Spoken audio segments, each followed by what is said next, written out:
Morning, I'm Thiersch, Jefferson County. On the pool, very quickly, until the pool management raises the user fees to compensate for the increased fuel costs, I don't believe that a single penny of taxpayer dollars should go to supporting that facility. The people who use the facility need to pay for it, or at least pay for a good part of the increase. Private donations, fine, if they want to do that, so much, more power to them. But I don't want my tax dollars going to support a facility like that that is not in fact raising its own fees to cover its own costs. Different topic.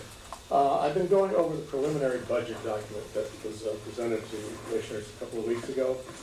And I will admit that I don't understand or don't know much about the details of a lot of the different departments' expenditures.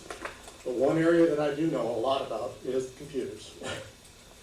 And I see in here a budget request for over $219,000 for computers to replace computer systems that are well within their useful life.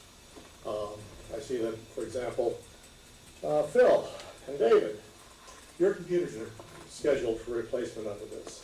Is there anything that you fellows are doing on your computer systems that isn't working right now? You're reading email. Come on.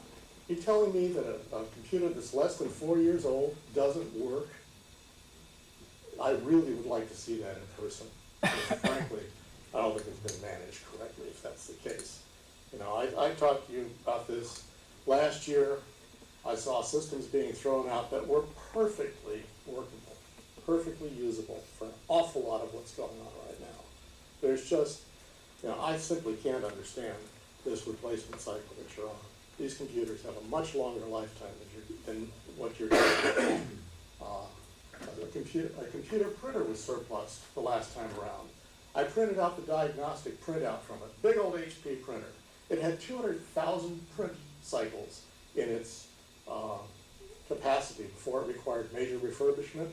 Only 60,000 of those 200,000 impressions had been used, and yet it was thrown out, given away as part of a lot of surplus equipment. If you're going to surplus stuff, let's make sure it's used up before you start throwing away hundreds of thousands of dollars of my money on this kind of stuff. It just makes no sense to me. And if you can show me that your computer doesn't work for what you're doing, please let me see it. Thanks. You can check with Todd. Mine was replaced Friday and figure out why. Because I couldn't tell you. It just didn't work